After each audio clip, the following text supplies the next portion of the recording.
Perekonomian Aceh tahun 2021 yang diukur berdasarkan produk domestik regional bruto atas dasar harga berlaku mencapai 148,98 triliun rupiah dengan migas dan tanpa migas 177,14 triliun rupiah. Sementara itu PDRB atas harga konstan dengan migas 135,25 triliun rupiah dan tanpa migas 129,46 triliun rupiah. BPS Aceh merilis ekonomi Aceh tahun 2021 mengalami pertumbuhan 2,79% C2C dengan migas. Sementara tanpa migas tumbuh sebesar 3,59%. Dari sisi produksi, pertumbuhan tertinggi dicapai oleh lapangan usaha transportasi dan pergudangan sebesar 19,51%. Dari sisi pengeluaran, pertumbuhan tertinggi ada di komponen ekspor luar negeri sebesar 48,19%.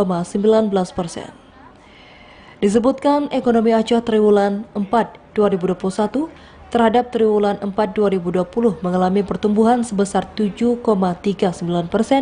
year-on-year, sementara pertumbuhan year-on-year triwulan 4 2021 tanpa migas adalah 7,53%.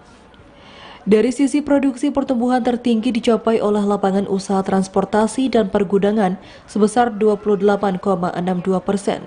Dari sisi pengeluaran, pertumbuhan tertinggi ada di komponen ekspor luar negeri sebesar 124,62%.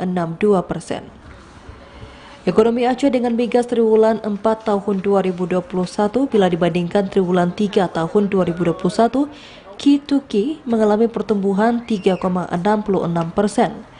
Sementara Q2Q tanpa migas juga mengalami pertumbuhan 4,81%.